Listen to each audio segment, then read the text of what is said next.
Greetings and salutations, massive greetings and welcome to all the way in Switzerland. And you're tuning into the Black House Fire Radio, and you're listening to Yes Massive Wagwa. I'm Jerome, Jamaican brother nigga, reaching out to all the massive on the African continent. And you're tuning into the Pan African Bliss Show with your host, none other than Joby.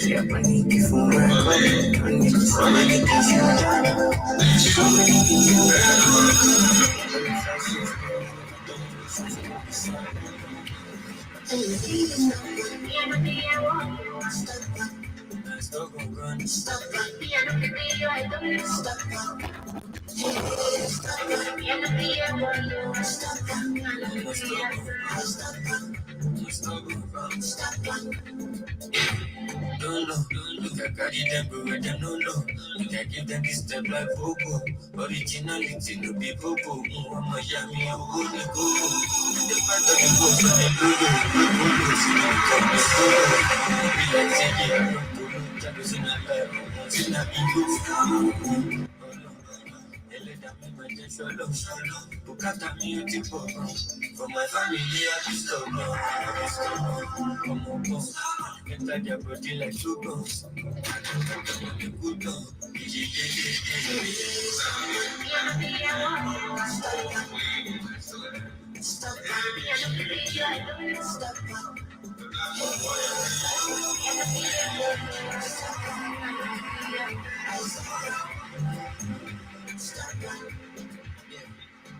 Yes, good afternoon, family. Karibuni sana to another beautiful episode right here on the media of the 21st century. My name is Joby. In case you're here for the first time, Karibu sana, where we get to discuss different matters affecting us here in the African continent, outside the African continent, and now we can figure out a solution for ourselves without having the white man invading. Shout out to everyone with us that is on board the YouTube channels, on Twitter, on TikTok. Shout out to Mikey, shout out to Anteli, shout out to Kaka, shout out to Depopol. Thank you so much for tapping the screen. Shout out to Revil Chege. Hope you guys are doing great. Give us the information where you are listening to us from.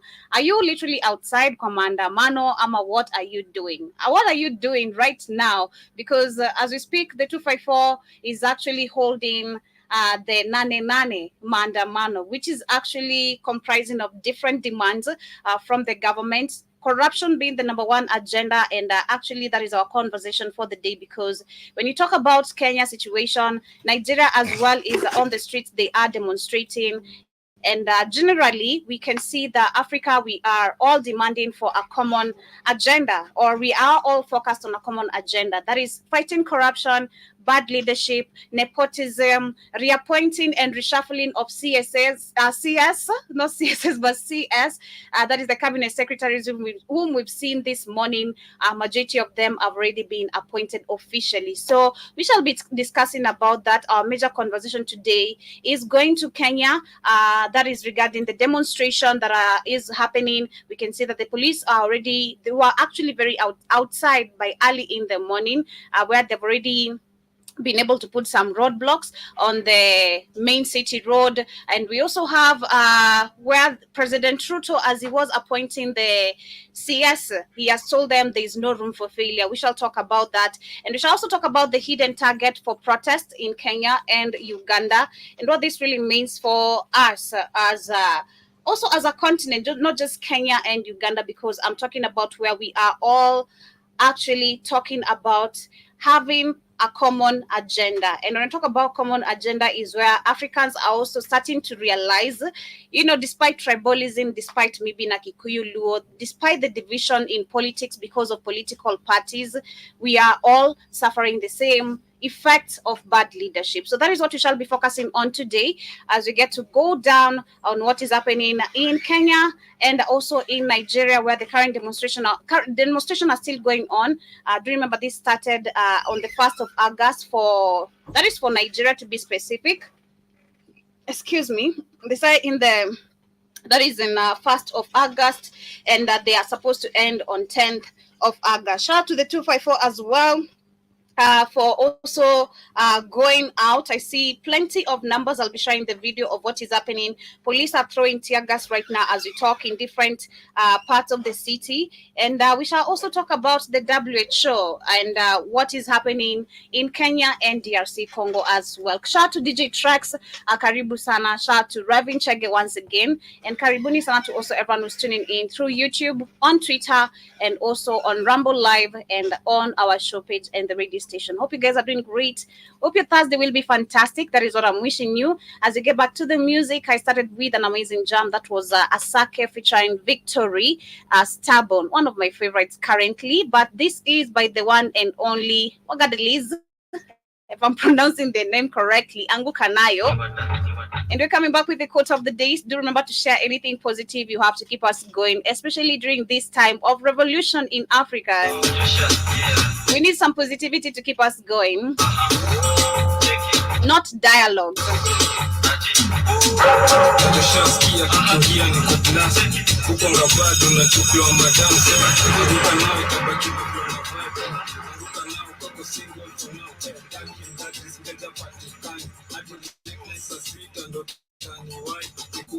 Location kufana na hii sikate call niko chumba ya ji mina kiwa utakuwa ilizo release acha nikushow kwanza form ya giton nishashika mpoa na dole chini kwa chini akiwa hadi na mimi sasa tunasikiza shit tuna feel free take a video na post pale NGC jina ni Kantel Guraps ni talent G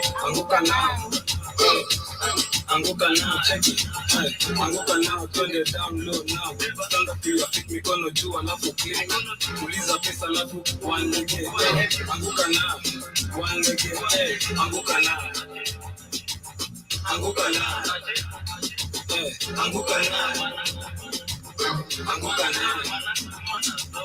anguka nayo kama uko na new katika anguka nayo kuna pati na makosta anguka nayo round tuko hii basta anguka nayo ati anguka nayo ati anguka nayo anguka nayo ati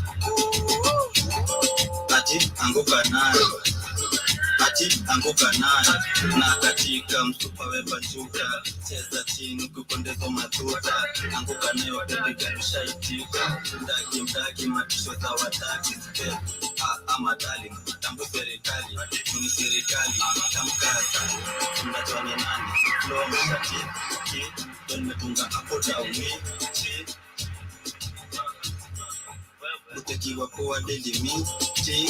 Yes, and my quote of today says you must never be fearful about what you're doing when it is right. So shout out to Nigerians, manze. I love the way they were not fearful of tear gas, live bullets. They kept going, manze. Despite everything, the police brutality, especially in 2020, you guys, if you can remember the hashtag End SARS in Nigeria. So many people lost their lives. And I was saying yesterday, I feel like actually the hashtag End SARS movement in 2020 in Nigeria gave Nigerians so much courage to face what they are facing today, which is today's demonstration. Are you ready? The revolution is actually very active. Tunaanguka nayo. We are ready. But yes, karibuni sana. This is the Pan-African Bliss Show, not the culture show. Catch me tonight, of course, me, myself, and Kamlesh. That is Mr. Business himself, where we shall be taking you through all the amazing jams and conversation regarding to what we shall be discussing. Of course, by the end of the day, we shall be taking you guys through the, events, results of how the demonstrations, both in Kenya and Nigeria. I don't know what I'm saying, Uganda and Nigeria, how they shall actually end. I hope, as much as my hope actually sound very dumb, where there's revolution, there must be blood spilled. But I hope nobody actually gets to lose their lives, manze. If you're outside right now, either in town or wherever you are listening to us from, shout out to everyone with us on TikTok. Karibuni sana. Tuambieni, how is the maandamano going on? If you are outside there, kindly keep us updated. For us right here, the Blackout Fire Network radio stations, we've not been able to step outside to bring full cover to our audience. But we hope you guys on TikTok TikTok for those who are there. Mnaweza tuambia nini iko kwa ground. Kindly, I'd really appreciate. Shout out to Calvo, shout out to Tom, shout out to Wambu, shout out to Roller to shout out to kila mtu mwenye ako hapo. Kindly let me know what is the current situation in CBD if you are there, or whatever mali uko area fulani yenye uko tu popote upo. Let me know what's the current situation. What is the also situation of businesses, because today being a Thursday, I do know most of the people are really scared to not open their business because this was of course alerted way before this particular day, and watu wengi of course uogopa kufungua biashara siku kuna maandamano cause wizi ufanyika sana. There's a lot of things that get to actually go down, but let me know on your end, how is the situation? I'd love to hear straight from you. But shout out to everyone once again who's tuning in through YouTube, on Twitter. I see you guys on Ramble Live. Hope you guys are doing amazing, and also on our website. Karibuni sana to the conversation. So I'm going to share, of course, the live events currently happening in Nigeria as we get started, as to keep you guys updated once again, because do you remember Nigeria actually tirelessly since the beginning of 1st of August, this particular month till the 10th of August, they say they shall be hitting the streets. That is calling on end bad leadership. That is corruption, of course, which we've seen is being the number one actually successful business. Let me call it a business because it's a business, you know. Corruption has been the number one successful business amongst the politicians. When you talk about nepotism as well, we were discussing that that was on Thursday, not on Thursday, but on Tuesday, and also last week on Tubonge, when we were trying to check a couple of people how they have been appointed to different various seats.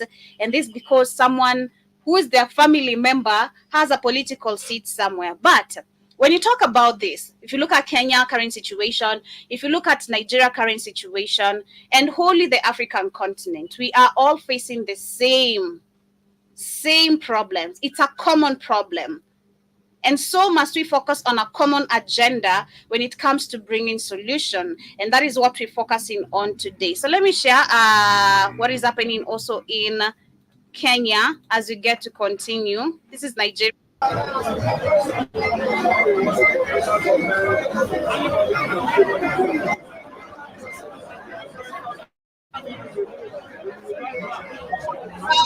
The crowd is really, really big. This is the part that is just being covered right now by the people who are filming using their phones. Do remember, of course, during this particular moment, when it comes to, and this actually relates to my quote, when you must never be fearful about what you're doing when it is right. And we can see the fear of politicians. We can see the fear of the West. We can see the fear of those who control the media, where it is coming in because what we're doing, it is right. So they are the ones actually with the fear, and this why they won't be able to even cover up these kind of stories, you know, using their mainstream media, because this is bringing light to the rest of the world. As we can see, it's a revolution actually not just in Africa but globally. We've seen in Bangladesh what is happening. As much as we're talking, we understand the situation in Venezuela, but I hope the people can stay united and strong to fight whatever is being trying to be overturned in the country that is in Venezuela. But globally, we can actually see it's revolution happening. People are tired of bad leadership. People are tired of nepotism. People are tired of corruption, and they are taking action. And this is why we can see the fear of those who have been so long in control of our continent, you know, trying to back out of this demonstration, not even by trying to cover them. So let me show you what is happening in Kenya right now as we get to continue. That is in Nairobi CBD. The previous video was coming from Nigeria. So this is the press. I can see they're already complaining. I bet there's something going on. Do you remember a couple of weeks ago also the press people took it to the street to demonstrate about police brutality during that comes in during the coverage of these kind of situations that are currently happening in different African countries. Let me continue. Something. True. Kenye niko sure hapa nitarushiwa tear gas. Lazima turushiwe Hapa.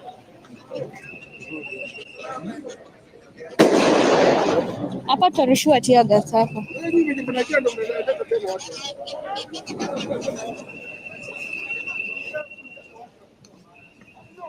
Yeah, so that is the current situation right now in Nairobi 254 CBD, where we can see the press. They're trying to run away from tear gas, and this is why we also talk about also the. It's crazy to see when we are supposed to be the most protected people, because of bringing light to the world, to the people, trying to show them what is happening daily on a daily basis, but yet you're gonna be the one amongst the people who are being fought.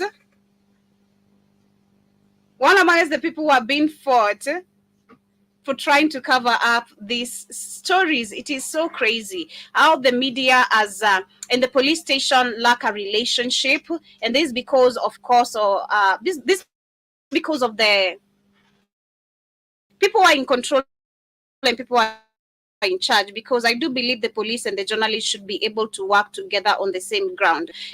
They should be actually walked through towards the press, the places where they're supposed to cover up the stories and show the people what is going on. But it's the vice versa when it comes to Africa. And that is what is currently happening. But before all of this took place early in the morning today, we had the appointment, of course, of the cabinet secretaries. And Ruto has given them a warning where he has said that there is no room for failure. And I'm going to read what he had to say. President William Ruto has told new cabinet secretaries that they have no room for failure. And in the discharge of their mandate, that is in the discharge of their mandate, speaking at the State House, Nairobi, during the swearing in of the cabinet secretaries, President Ruto said the people of Kenya will not accept any form of impunity,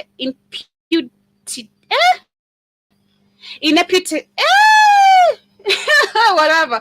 What? Ineptitude, if I'm pronouncing that correctly, from the team while undertaking their duties. Speaking on to the assembled cabinet secretaries, Ruto acknowledged that Kenya had emerged from a period of immense struggle due to fundamental misunderstanding and about governance and development. However, he said, we stand at the beginning of the new chapter for our country and do everything within your power to ensure that the people of Kenya receive the best service without any discrimination. Make the people of Kenya your priority. And Ruto told the 19 men and women drawn from his Kenya Kwanza coalition and the opposition Orange Democratic Movement. So the number one actually question I have for Ruto, if I was a member of press right there, is if you really, the people you have appointed are supposed to do the best for the people of Kenya and ensure the people of Kenya receive their services well, why didn't you first, number one, listen to the cry of people of Kenya when they told you, we do not want you returning the same CS, the same cabinet secretaries that you reshuffle, that you dismissed. We need new people with experience, because actually from both parties, the people he has chosen are people with less experience of the job that they have been actually offered to do. We love using a very good example of Joho. And we saw the mainstream media, Citizen TV, making a joke, the journalist making a joke out of him. And he had the audacity to come back and try to defend his educational level. Most of these people we have in these political seats are dropouts. And this is why they fail to deliver what is expected of them, because it's all about how good at stealing are you. It's not how good of delivering are you. How good of stealing are you? How good of nepotism are you? How corrupt can you be? We were discussing how the globally politics, if you understand politics globally, they always choose the weak people who cannot critically think for themselves and behalf of the people to know when they are doing wrong. And even if they do know, it's not their job to understand you. Their job there is to maintain nepotism, corruption, bribing, nothing to change. So as much as Ruto is telling this new cabinet secretary, this is just a word of mouth for the people to listen, because he thinks, again, we are in the generation of Moi, where people actually are just going to buy words from the mainstream media and be like, yay, he has said something important, let's give him a round of applause. But no, this is all coonery, if you understand what is going on here. What Ruto should have done with these numbers, the 19 people, we should have had young people among those who are actually on the streets. Let them get interviews. How many people do we have with PhDs? So many, literally, hizo documents zote zinatakikana. Unambonga ukikuwa na degree, it's not enough. When you get a degree, you're told it's not enough. You need a PhD. You go get a PhD, you're told it's not enough. You go get masters, you're still told it's not enough. All these documents, majority of our generation, including our parents, they have wamezieka chini ya kitanda. They have put these documents under the bed because they have gone office to office looking for jobs and they couldn't get any.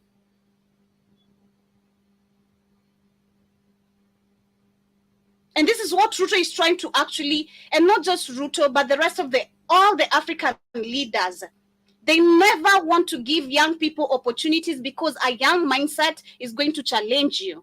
A young mindset is going to question you because I've been outside, okay? Before getting this opportunity, I've dealt with real shit. I know what lacking is. I know what providing is. I know the cry of the people having to wake up every single day kwenda kubeba mitungi 10 za maji kwa sababu hamna maji kwa nyumba. So this is all just some perpetuism talk here. Listen what he told them again. Do everything within your power to ensure that Kenyan people receive the best service without any discrimination. When you talk about discrimination, can you talk about, number one, all these people, because we were checking again the net worth of majority of these people in politics. That was last week. Net worth yao say wengi wako nayo. Everything they own is all because of stolen money from the people. How many of political officials do we have in the system that have actually scammed people money in the name we're going to give you job opportunities outside, and hakuna watu wameiona till to date? We have family members, we have people crying, selling lands, trying to actually figure out a way, how can I get another land because I sold this one, because I wanted to send my child to school. And this opportunity is never granted because we have greedy people who are full of themselves and their stomach and their family, who just want to continue with nothing but just corruption. It is just so sad, being honest. Because trust me, there's nothing that is going to change from all these cabinet secretaries. If you've been checking on Twitter what has been happening behind the curtains, behind the mainstream media, Ruto is actually declaring dictatorship. Ruto is there actually putting his people so that they can protect him. And this is why he was not able to get rid of all the cabinet secretaries, because, like I said, there's some dirty laundries that some people have to keep, really dirty laundries.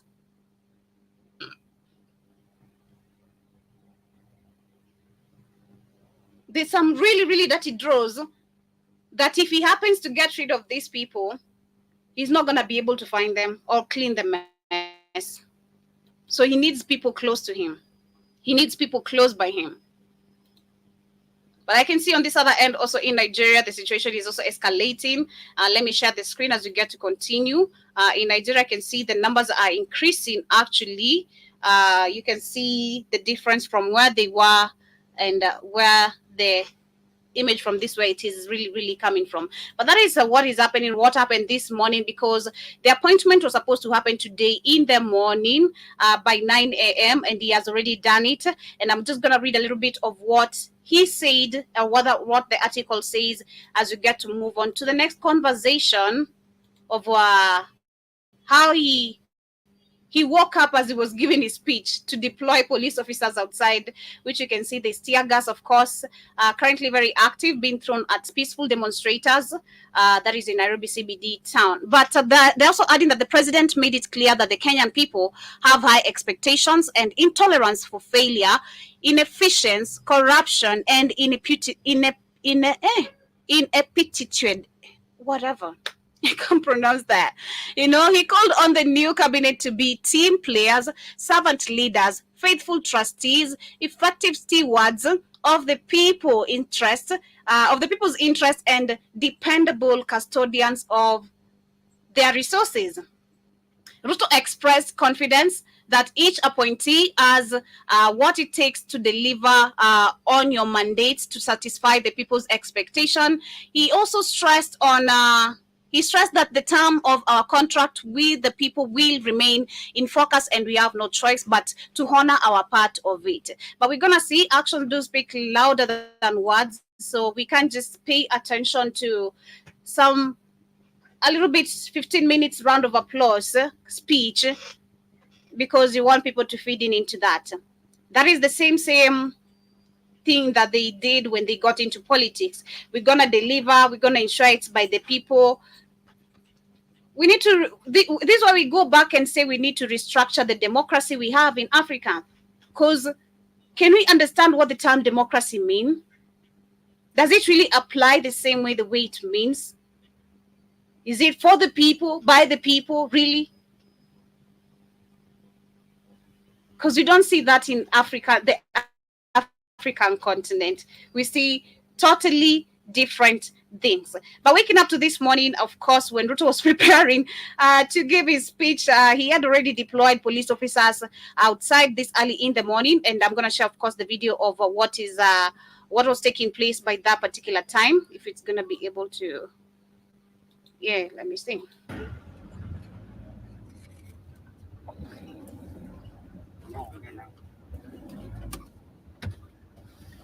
Habari mkubwa. Media. Nation Media. Raundi moja.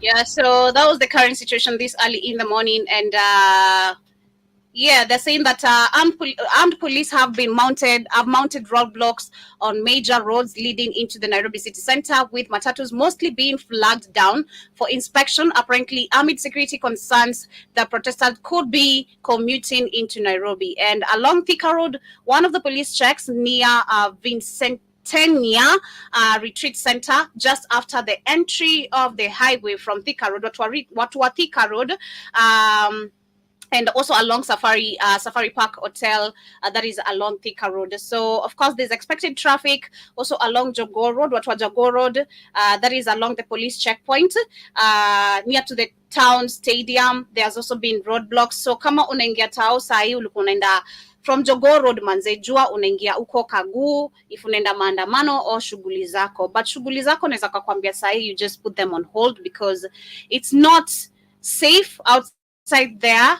You know, if you are going for your own personal businesses, this is not the day. If you are not part of the people who are going to demonstrate, kindly head back home. You know, just keeping you guys updated on what is happening right now in Nairobi 254 for all the Kenyans in the building. And also, as we get to continue, we want to focus on the agenda, the common agenda that the African continent is facing. or the common agenda that actually Africa is focusing on. So we've seen in the recent protests by Kenyan people in Kenya and Uganda have highlighted a form of corruption that is difficult to deal with. That is political corruption. Compared to its cousin, administrative or bureaucratic corruption, such as civil servants soliciting a bribe to provide a public service, police corruption is much more difficult to fight. This is because it is perpetrated by people who hold political power and influence, and the class can fight back.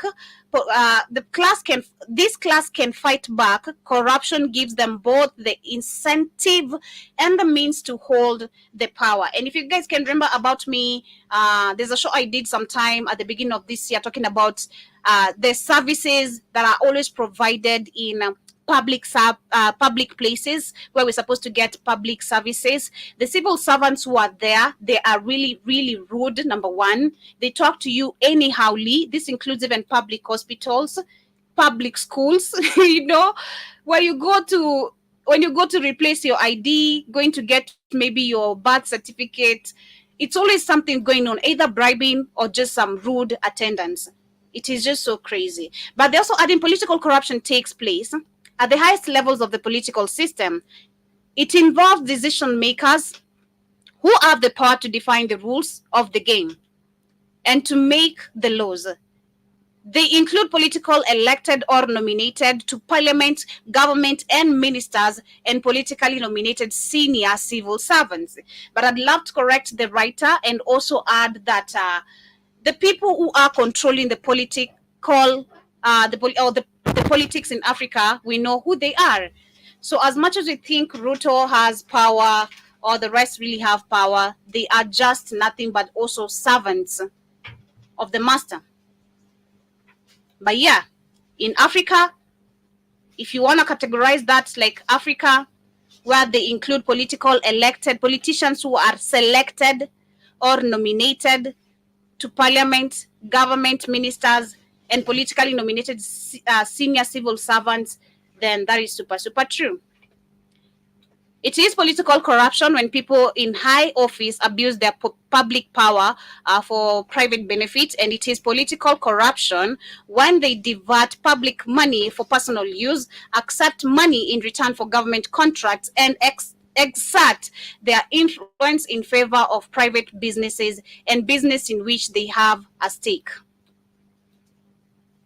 Less well known and less studied in the corrupt is the corrupt use of the ill-gotten proceeds and state funds to preserve and extend power of those in high offices. It includes practice such as buying the support of individuals and businesses, capturing institutions of oversight and control, and using state resource to win elections. This abuse of power can also be accompanied by violence, intimidation, threats, and manipulation of elections. The most detrimental impact of political corruption is that it destroys the power holders' initiatives to curb corruption, and political corruption persists because it serves a function beyond greed. Exactly. It serves a function beyond greed. And that is so true. Because I feel like for Africans right now, majority, there are those who know, of course, how politics is being run in Africa, who has the microscope, but majority think the greed is just all about, the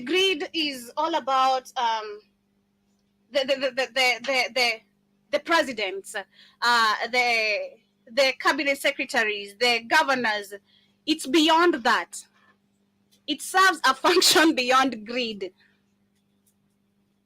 Literally. And also it serves a function beyond greed and personal enrichment, and it keeps the regime together and afloat. But if you try to look at the enrichment right here, the people who are benefiting the most from the African continent, we know it's the Western powers, the European powers. It's never the African people themselves, apart from the coons who are installed there, and who also, if they do anything stupid, it's very easy for the world to be snatched away from them. And this is why I go back to speak about someone like Dangote.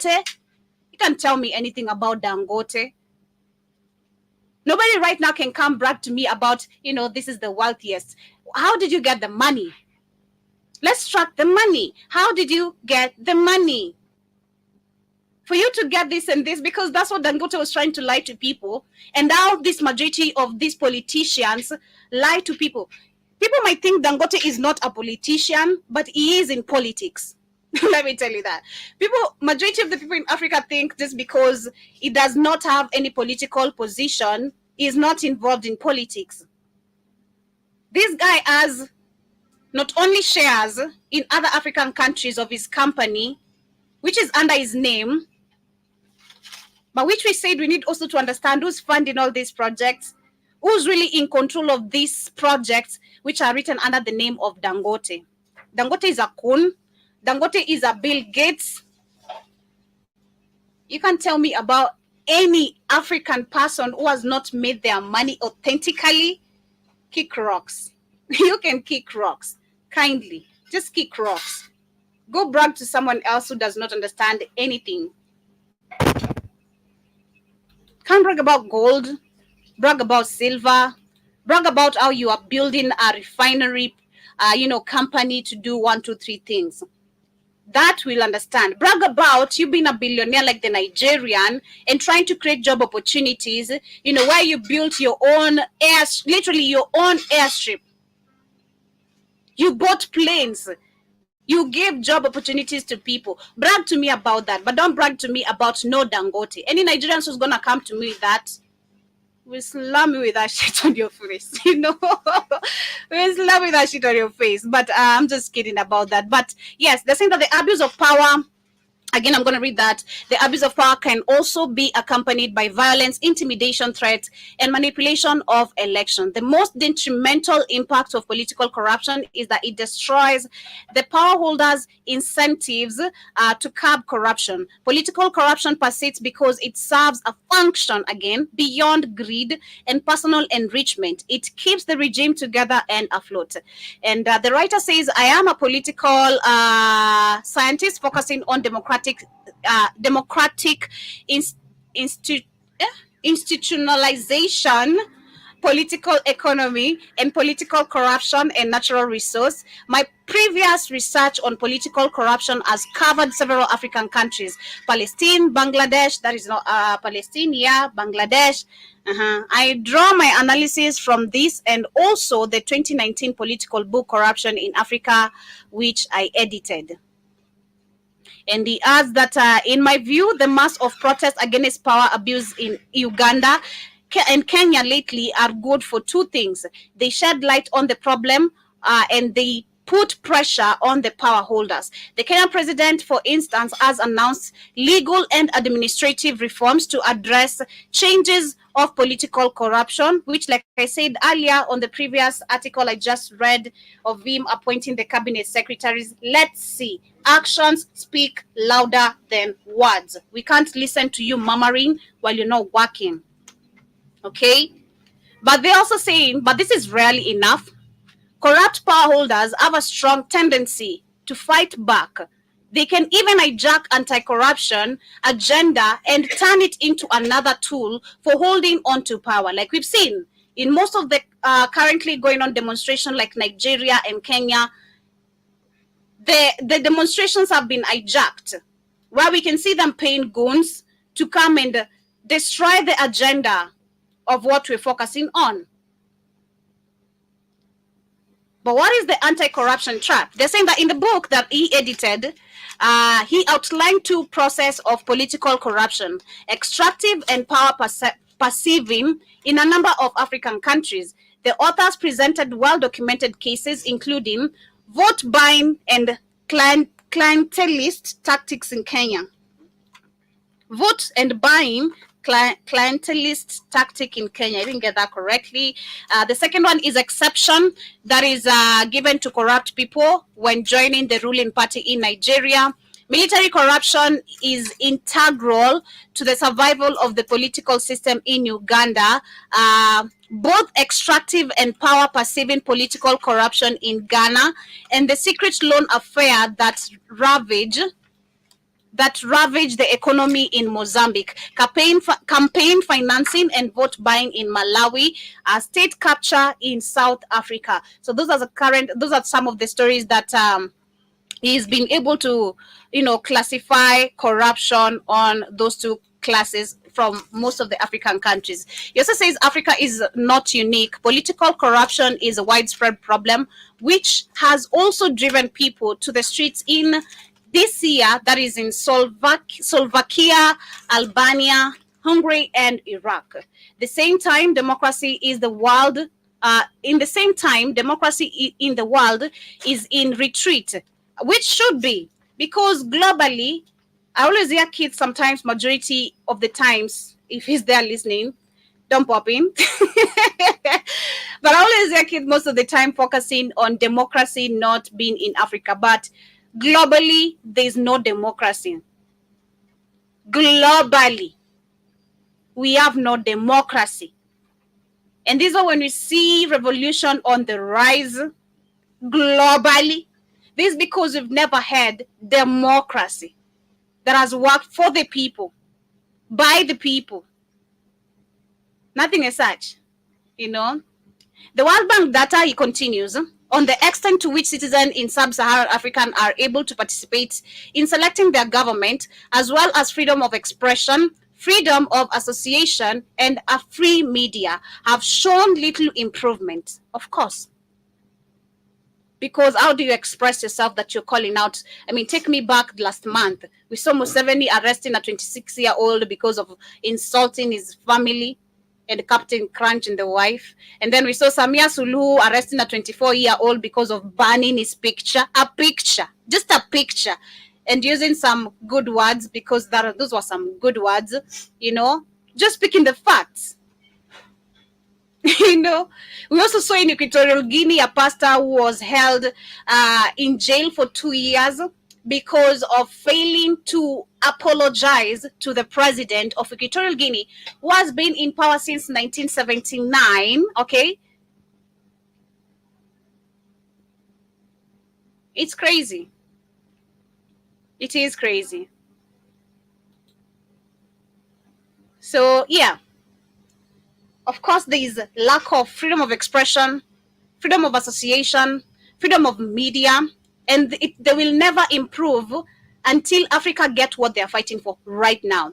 And this is the pointer to law accountability to the public, and also data on control of corruption, which captures perception of the extent to which public power is exercised to private gain and remains poor. This is a strong indication that political corruption is holding back democratic development. In many African countries, extractive and power-perceiving political corruption go hand in hand. The recent protest offer an opportunity to examine what the African anti-corruption movement is up against. Anti-corruption is politics. Illiberal leaders can use it to target political opponents and rivals, as well as the media, civil society, and activists. Anti-corruption can be used to boost the legitimacy of corrupt leaders, by frying some small fish like the lower bureaucracy or certain socio-cultural groups. Anti-corruption has sometimes been redefined to focus on the business dealings of power holders. Revivals, corrupt practices are tolerated when carried out by or serving the interests of the power holders, not the people. And this includes gift giving, vote buying or handouts, special remuneration, and advancement for loyal bureaucrats. The list also includes capital flight and secret contracting. Anti-corruption institutions like commissions and the government institutions of oversight and control can also be politicized and disabled. The regime loyalists may be nominated to also head them, and that they can be starved of funding and competence. Why? English and competence. All this is the protest. All of these protests protects corrupt power of the corrupt power holders. And what is happening right now? Of course, we can see people demanding for change, as that is what he writes on the rest of the article. This is why we have people on the streets, because we no longer want you telling us how we can't express ourselves on even our phones. Ruto had the audacity to say, if I had the power, which I do, I would have shut down the medias, the phones, the internet. But I didn't allow that to happen. I allowed you guys to have freedom of expression on your platforms. But mind you, during the demonstration one, the mainstream medias were threatened not to actually air the demonstration. And today, as we talk, no mainstream media in Kenya is actually giving any updates of what is happening. Let me see. Maybe I'm the one who took the wrong channel, but let me see. Citizen? Okay, let me see Citizen TV. Because one of the stations that actually was, that said they're not going to take threats has been shut down. That was yesterday, KTN, literally. So it tells a lot, which we were talking about the other day. We were talking about the Standard Media, which is a company right here of media, and how it has had fired 300 employees. That was last week. And we spoke about how and why a business, especially the mainstream media, would be collapsing. We said number one is because of the funding that comes from the government, which includes advertising, and because the mainstream media we're talking about right here said they will not take threats. They are going to air everything that is happening to the Kenyan citizens, bringing information about the Kenyan citizens. The mainstream media itself right now has been shut. So this is why actually also Africans need to start questioning about the mainstream medias we have in Africa, because majority of them are not here to cover up full details, or they cover up actually our stories. Like CNN. I bet later if you go today watch CNN, the information you're gonna see is how brutal. You're gonna see the police brutality from Kenya, the police brutality from Nigeria, the police brutality from Bangladesh, which they said they're not gonna be, of course, now dealing with the protesters anymore. That is in Bangladesh, because the prime minister has resigned, and the power of the people has actually overpowered the police officers as well. So that is also going to happen in other African countries. One day, one time, we're hoping the police officers also are going to drop their weapons and join the citizens in demonstrating, because we are fighting for you, bro. What do you mean you're getting paid breadcrumbs when someone is commanding you to wake up at 3 a.m. in the morning to go to work? You've not eaten the whole day, but they don't pay you. And you're there defending. Who are you defending? That is the same thing we were talking about yesterday. Who do they really, really defend? Whose interest do they really, really defend? Because this is not even Ruto. This is nothing to do with the Ruto. Understanding everything right now the way it is running globally, the Jays. If people are being killed right here, is because of the Jays. The interest they have to actually harvest from Kenya. And that includes our parks, which you can see they have already taken. The privatization of our state-owned companies, including the Kenya Power, and so many that were sold during the beginning of this year. I just hope, being honest, as I come closer to winding up, I hope one day, oh my God, I hope one day these police officers are it's going to snap in their head. And not just Africa, but globally.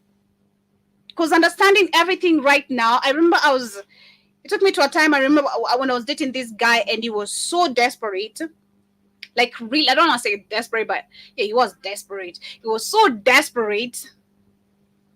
And also so wishing to be part of the Kenya Defense Forces. That is the KDF. Like, he wanted so bad to be in the Kenya Defense Forces. So when he attained the right age, which the right age in Kenya is 25 for you to join the Kenya Defense Forces. When he hits 25, he was not taken in, and that is because I think he had a scar or something.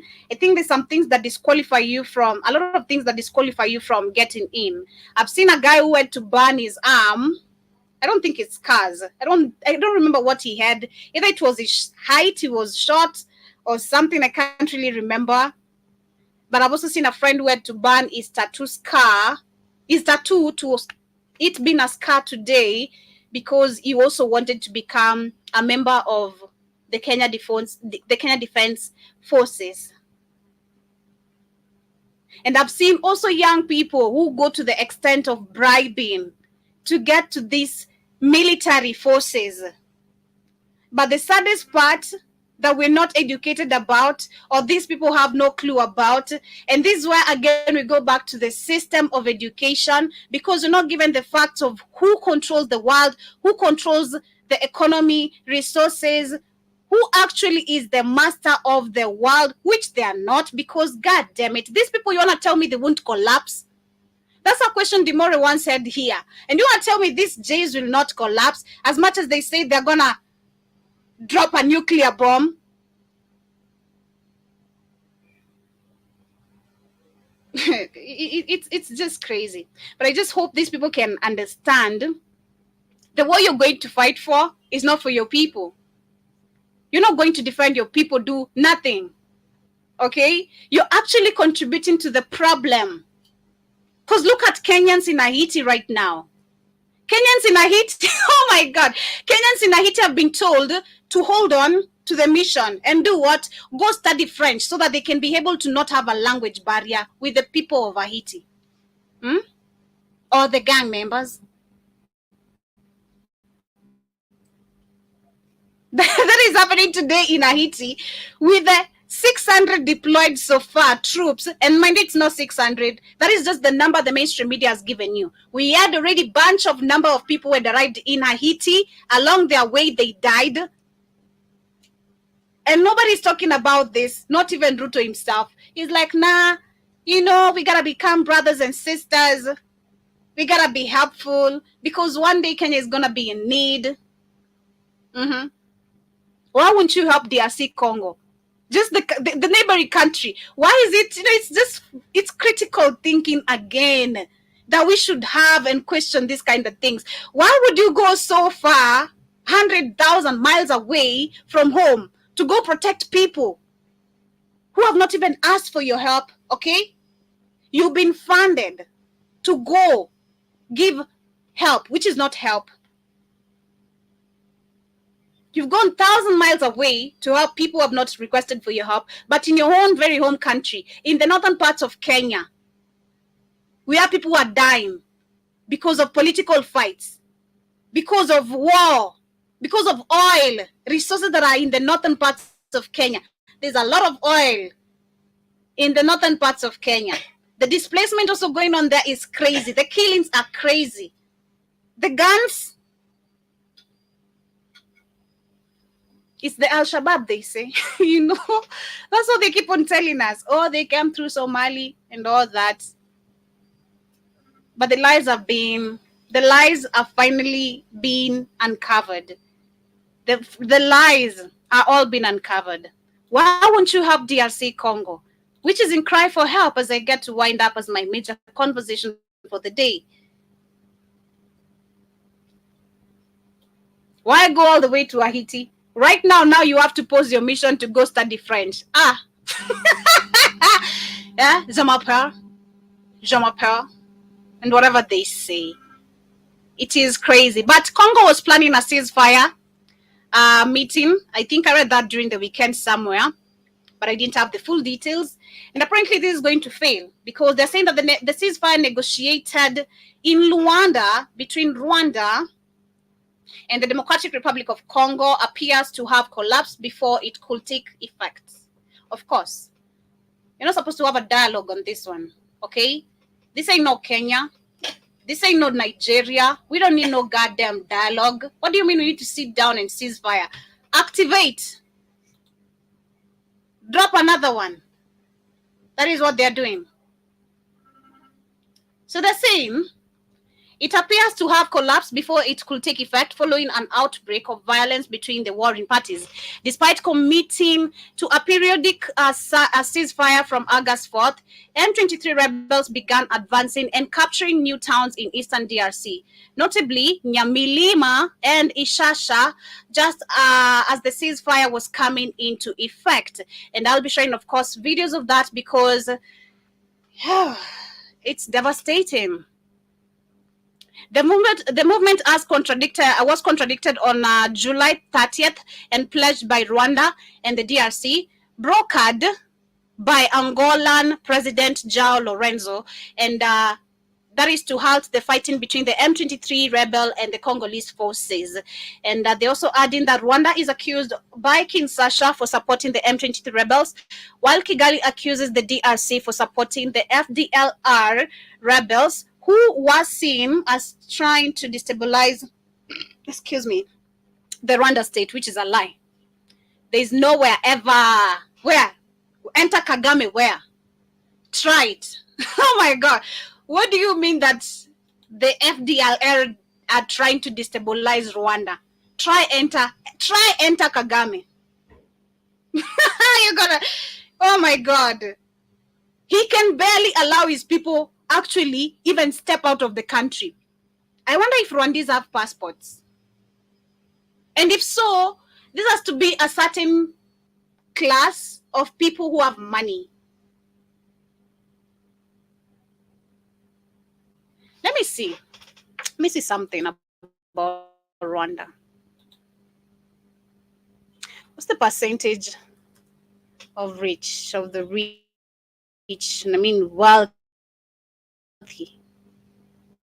of the rich people? Let me say rich people in Rwanda. Okay, so let's see.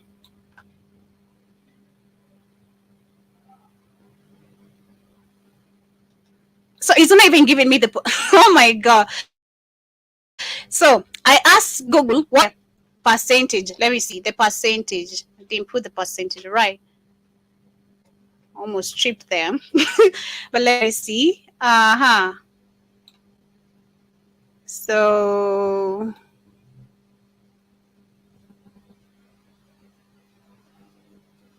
there's none, family, unless I'm the one who doesn't know how to write. But I'm asking Google, what is the percentage of the rich? Okay, let me say the middle class, because the rich sounds, let me say the middle class. What's the percentage of the middle class in Rwanda? What's the,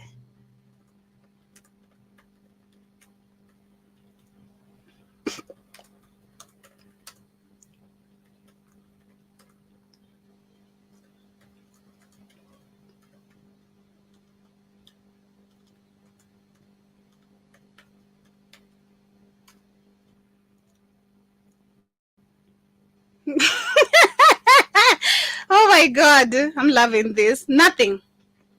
Okay, so let me try this. Oh my God. Is Rwanda low or middle income? Middle income, not that. I need the percentage. What is the percentage of Kenya? Why is it giving me Kenya? I asked Rwanda, because Kenya is 44%, nearly 50%, 44%, not nearly 50, but 44%. That is for Kenya. What is a good salary in Rwanda? Let's see. Oh my God, this is interesting. Let me see something. Okay.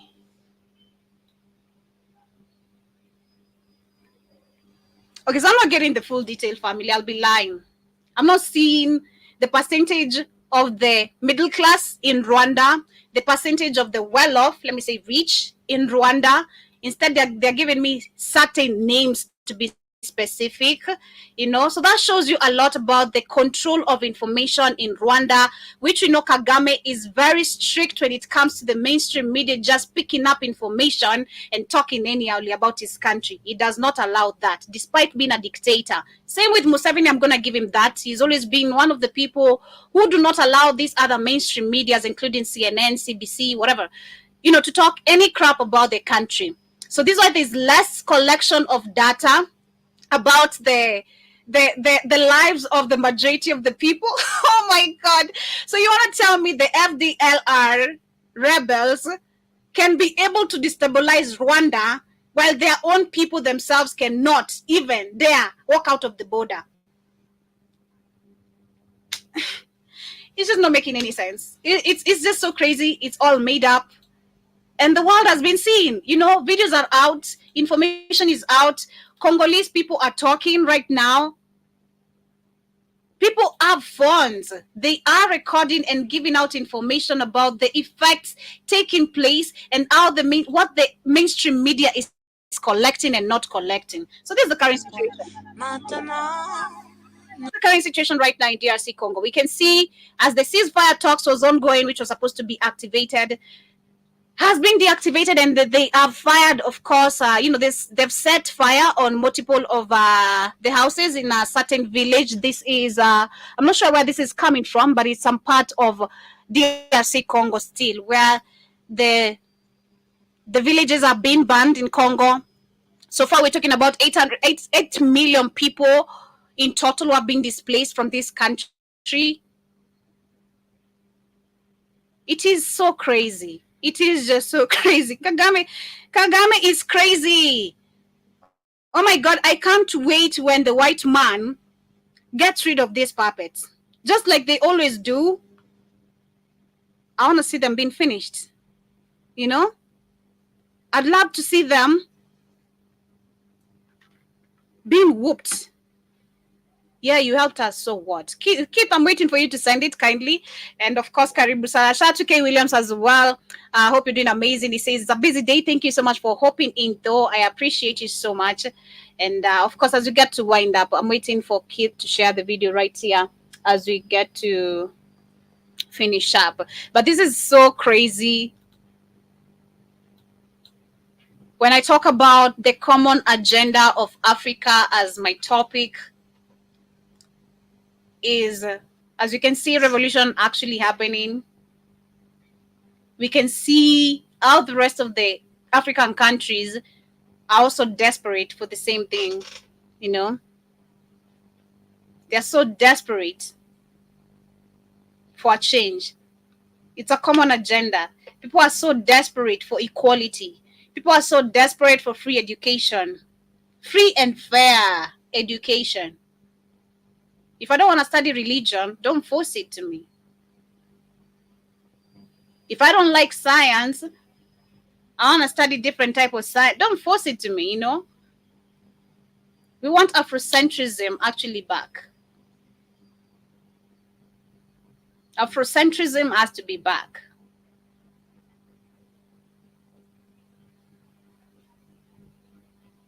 It has to be back. It is super insane. But anyway, as we wait for Keith to share that video, as we get to wind up, I'm going to share the last pending story right here. It was coming from DRC Congo. That was last week, and Kenya itself as well, where we saw the WHO talking about taking action on monkeypox cases that has increased in Africa. Let's listen. The World Health Organization on Wednesday called an emergency meeting to discuss an increase in mpox cases. Speaking at a press briefing in Geneva on Wednesday, WHO Director General Tedros Adhanom Ghebreyesus said an expert will determine whether the outbreak will be considered a global emergency. The African Center for Disease Control and Prevention announced last week that mpox, or monkeypox, has been identified in 10 African nations this year, with DRC Congo accounting for over 96% of all cases and fatalities. Mpox cases were reported for the first time last week in Burundi and Rwanda, with additional cases also identified in Kenya and the Central African Republic. In 2022, World Health Organization announced mpox as a global emergency due to its spread to over 70 countries, primarily impacting gay and bisexual men. Tedros stated that WHO has disbursed $1 million. Hold on, Joby. Hold on, Joby. Can you hear me? Yes, I can hear you, Karibu Sana. Okay, Tati Sana. Damn, I'm late. This is the scam I told you guys that they're doing. They'll start with monkeypox and the chicken shit and the chicken, whatever they call that shit. This is the scam they're doing.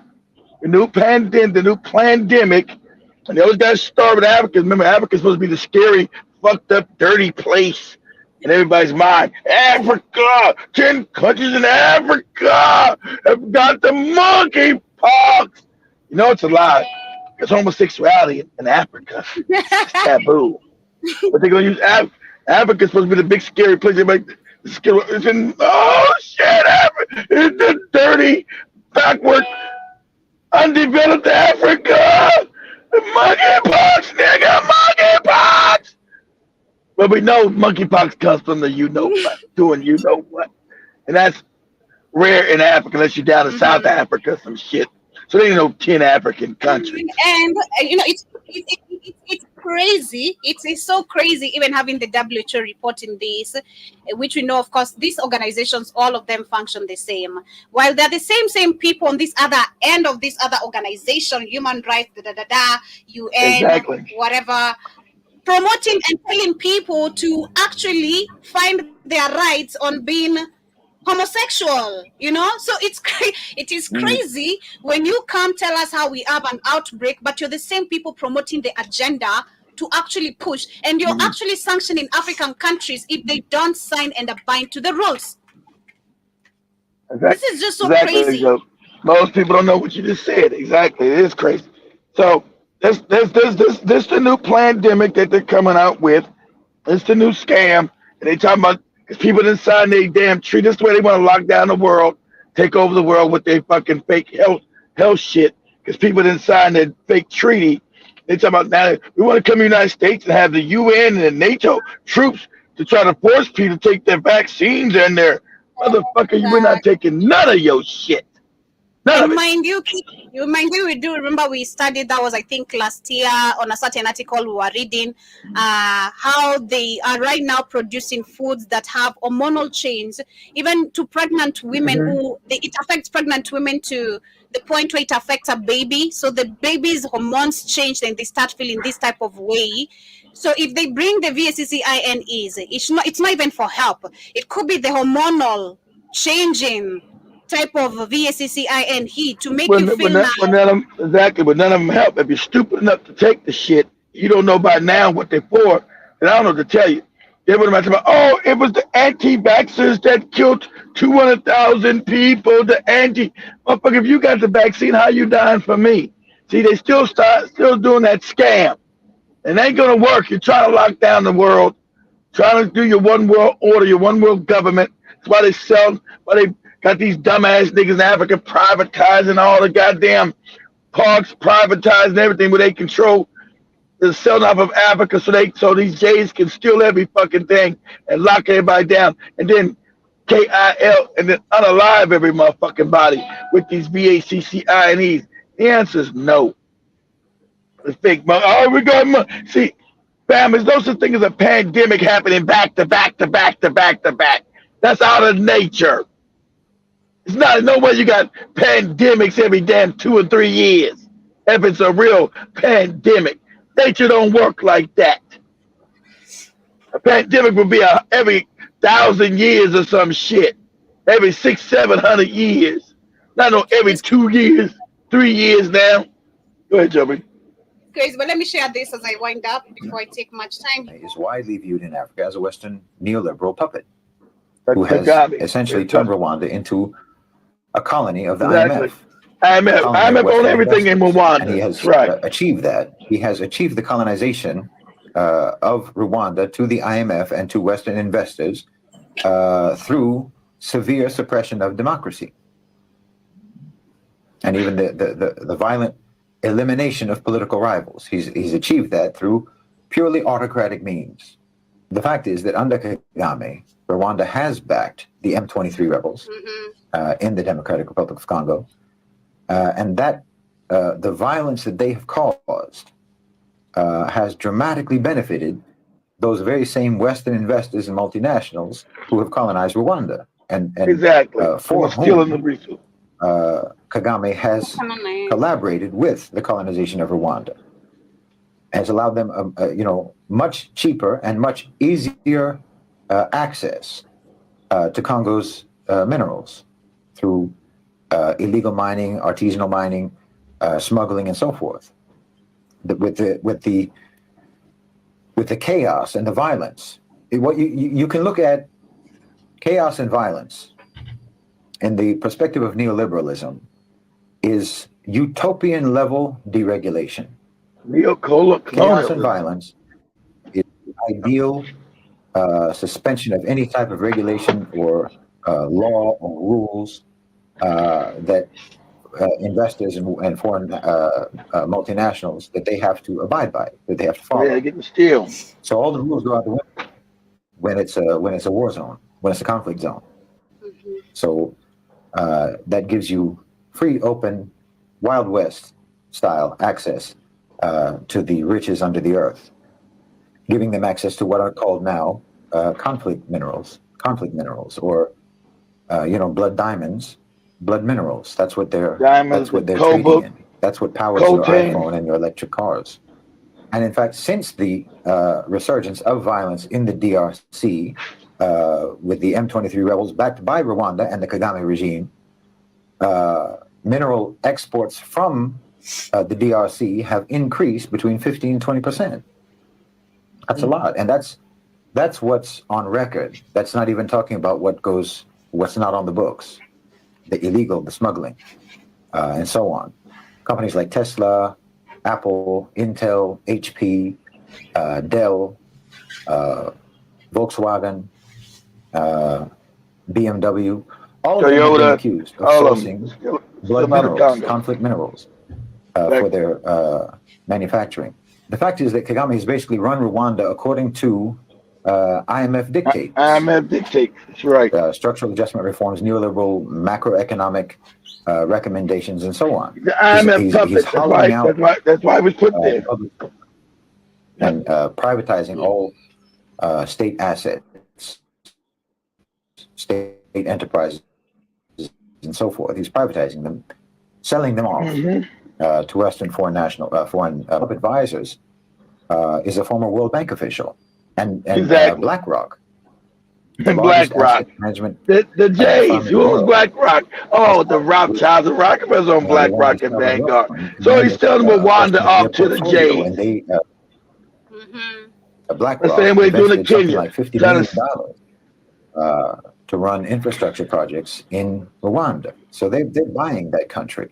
So of course the agenda of the narrative is to obscure all of this, is to obscure the reality that Paul Kagame is a Western colonizer collaborator who has sold his country to BlackRock and to the IMF and to Western private sector power, while also allegedly, with evidence, supporting the M23 rebels to spread violence and chaos and anarchy. And that's where the money comes from. Kagame ain't got no goddamn money. His masters got the money right. The masters got the money to goddamn fund the fucking rebels in there, not Kagame. Obscure the reality of Paul Kagame and his regime and their collaboration with colonization and their undermining of their own sovereignty, Rwanda's own economic sovereignty, as well as undermining the sovereignty of their neighbors and the stability of their neighbors. We're supposed to see any Western client tyrant as a hero of democracy, as an icon of progress, big democracy, an icon of development and stability. Exactly. So look at Rwanda. That's what the propaganda. Look at Rwanda and what they built and how they done it. He's fighting against the West. That's what I tell you. He's a Western puppet. And that bill needs to go to Iratan's friend who was living in Rwanda, Kenyan dude, sitting in Rwanda and don't know what the fuck is going on. No, Kagame is a good man and out of your fucking mind. So you see how if you're getting your news from CNN, you have no idea what's going on in the world. You really have no idea. They're not going to tell you all of this. And that's part of what the narrative is about. The narrative is specifically for the purpose of you never understand the world. They take some elements of fact. This is why you have to first, when you're reading an article, you have to first identify what's the actual information in the article. What's the agenda? Very often, it will be just a few sentences in the body of an entire article. There will maybe be just a few sentences that are actual information. And then you have to identify what's narrative, which is going to be most of the article. And then you have to identify what's the agenda of that narrative. And then try to understand what's the meaning of all of that. So like here, the meaning of all of this to me is that the West is losing power in Africa. And so they have to hype up one of the few remaining puppet client regimes that they have, which is Rwanda. Because as I say, most of the people who are going to be going to the CNN website have no idea why they should care about Rwanda. But Rwanda is a geostrategic country. It's an important country. And as we can see by what is allegedly taking place by Rwanda's backing of the M23 rebels, they're having an influence over another country. They're a gateway country for Western companies to access the blood minerals, the conflict minerals in the DRC. So it's a very important country. And it's important for you as a reader to think that it's a great and wonderful, upright, virtuous, democratic, progressive, stable country where the leader is overwhelmingly popular. Even though any other country in the world where a leader got 99% of the vote, it would be immediately laughed at and mocked. No, that's right. Like, what do you mean 99% of the vote? Like, we know even in school, no matter how clever you are, the teacher would never give you 100%. Like, what do you mean? You're the most sharpest here. Get the hell out of my face. What? You have no competition? Yeah? These people, years come, years go. They never have a different criteria of coming up with how they can, come up with a better game of political rallies. You're the only one who can pull up political rallies within 3 weeks and 99% of the votes. Yeah, that is basically even what I was saying earlier as we get to wind up. We have no democracy globally. It has nothing to do even with Africa. Globally. And as we can see, the awakening globally again in Bangladesh, in Venezuela, I hope the people will be able to overpower whatever is trying to be overturned. In Nigeria, in Kenya, and also the rest of the rising nations globally. This is nothing to do with Africa because we're being ruled by the same people. And the agenda is the same. So we need to have Africa's the most important because Africa is the prize of the world. It's globally. That's true. It's globally, yeah. But Africa's the most important because they'll let everything go. They'll let everything go as long as they keep control of Africa. They'll let everything else go. Yeah, because whoever controls Africa controls the world. Mm-hmm. Yep. But anyway, as we close up with today's conversation, thank you so much to everyone who has been there silently listening. Asanteni sana. I hope you guys have caught up with what is happening, of course, in Nigeria. In Kenya, there's tear gas. Nigeria, it's peaceful demonstration, I can see.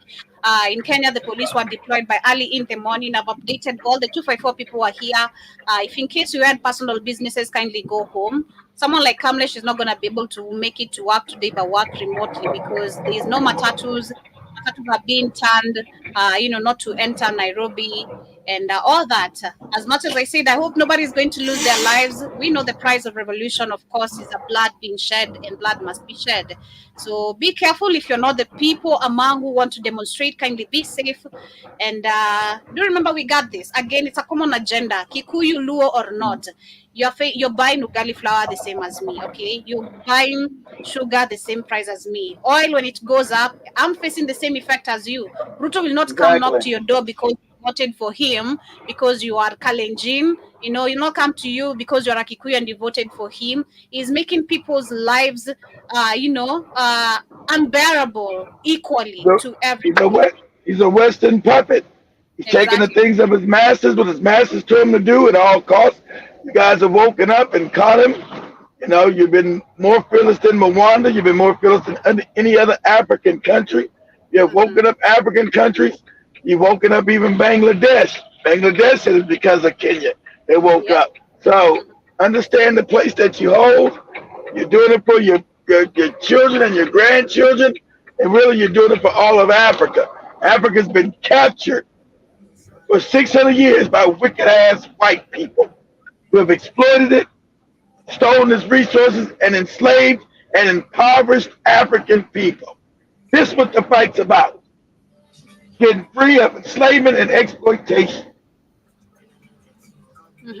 But anyway, much love, family. See you guys later. K. Williams, asante for tuning in. And to everyone who has been there on Twitter, on both the YouTube channels, on Rumble, those who are there and catch the shows on replay, BitChute. Thank you so much for keeping it the Blackout Fire Network radio station, media of the 21st century. This has been the Pan African Bliss. I'm your host, Joby. We out.